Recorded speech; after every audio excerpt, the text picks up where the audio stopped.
الله ابو يوسف تعالى يا اخويا، الفرصه السعيده دي حبيبي يا حماده. تعالى يابا اتفضل خش حبيبي تسلم لي.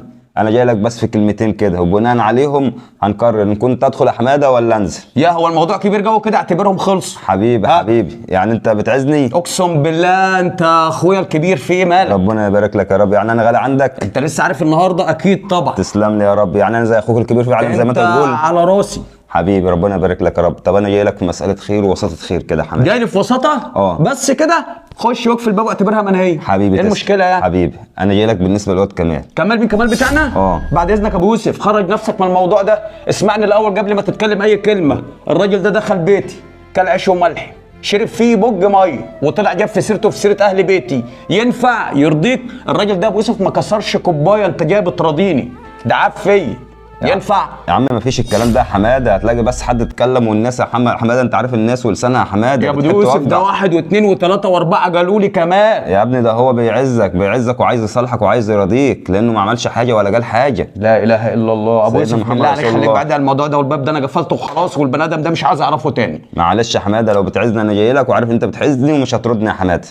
يا عم بص، طلبك علينا لو عرسه طالما جيت لحد عندي اعتبرها مقضيه. حبيبي سيبني بس كده يوم ولا حاجه هشور نفسي وهرد عليك. لا مفيش يوم ولا 2، انا جايبه تحت وجايبه علشان يبوس راسك ويرضيك. هو انت كمان جايبه معاك تحت ابو يوسف؟ يعني مش تعرفني الاول وبعد كده ابو يوسف بناء عليها هقول لك تجيبه ولا ما تجيبوش؟ انت كده بتصدرني يعني. علشان انا عارف انت مش هتزعلني. صلى على النبي عليه الصلاه والسلام. انا زي اخوك الصغير يا عم، واللي انت ترضاه لي اعمله. هو معاك يعني؟ معايا تحت يا عم. طالما انت جاي معاه اندهله، انا ما فيش حد معايا في البيت، انا هخش بس اعمل الشاي وهاته وخش جوه. حبيبي ماشي حبيبي يا حماده. ماشي حبيبي ابو ماشي. كمال يا كمال اطلع بسرعه. محترم يا حماده وابن الناس ابن اصول. ربنا يبارك لك يا ابني. بقول لك ايه، انا رضيته بالعافيه. حماده طيب وابن اصول وبيقبل، مش عايزك تنطق خالص ولا تتكلم. تمام. ادخل يا عم ادخل يا بيه. وزي ما قلت لك مش هنبه عليك، ما اسمعش صوتك خالص. ها اقعد يا بيه. انا كبرت لك بس المره دي علشان حماده صاحبي وعارف ان هو مش هيكسفني. هو بيعمل الشاي دلوقتي وهيطلع، مش عايزك تتكلم خالص، واول ما يجي تبص على راسه. تمام؟ ما حصلش حاجه يا عم علي. هو ايه اللي ما حصلش حاجه يا عم علي؟ 1 و2 و3 جبلوه في الشارع وقالوا له كمال قال عليك كذا وعلى اهل بيتك كذا بالحرف وبالنص. وبعدين يالا انت بتغلط في مين؟ في حماده يالا، ارجى الراجل في البلد يالا واطيب واحد يالا، وطول عمره محترم هو ومراته ست البنات يالا، ما سمعناش عنهم اي حاجه وحشه. بقول لك ايه، اوعى عمرك في حياتك تدخل بيت وتعيب فيه او يجيب في سيره اهل بيته. تدخل البيت اعمى وتخرج اعمى، يا اما ما تدخلوش خالص. حاضر يا عم علي، اللي انت هتقوله انا هعمله يا عم علي. بس وبعدين يا عم علي انت عمال تقول صاحبي واخويا، وراجل اصلا سايب لنا قاعدين بغلنا بتاع ساعه ولا مقدرك، وعمال تقول صاحبي، وراجل مش شايفك اصلا وقطع ودانه منك. ايه يا عم في عمال تقول صاحبي وتمدح فيه وتسلخ فيه يعني؟ لا لا لا الكلام اللي انت بتقوله دوت يا ابني، انت حصل لك حاجه في عقلك ولا ايه؟ انت بتوجع بينه وبينه ولا ايه؟ انت انهبلت ولا ايه؟ هو بيعمل الشاي قلت لك وجاي. خلاص يا عم علي حاجه عليا، مش قال حاجه تاني، انا غلطان. تصدق كده انا بدات اصدق الكلام اللي بيتقال عليك كده؟ لا يا عم كلامي انا ما قلتش حاجه، انا غلبان.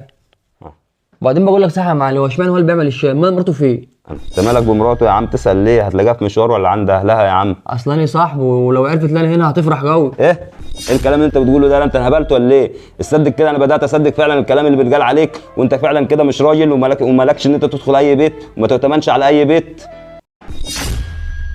خد يا كمال تعالى كمان.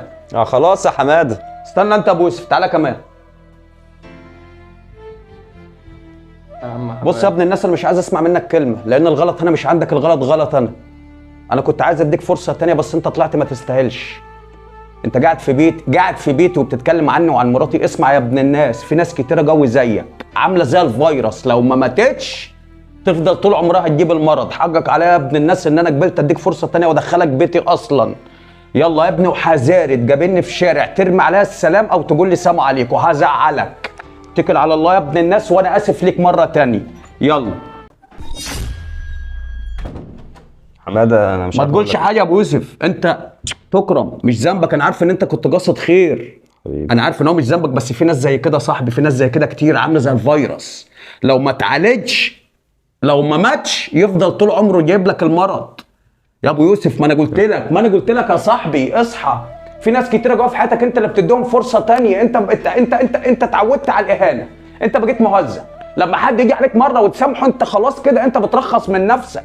بص يا ابن الناس، اللي اتعود يخون عمره ما يؤتمن.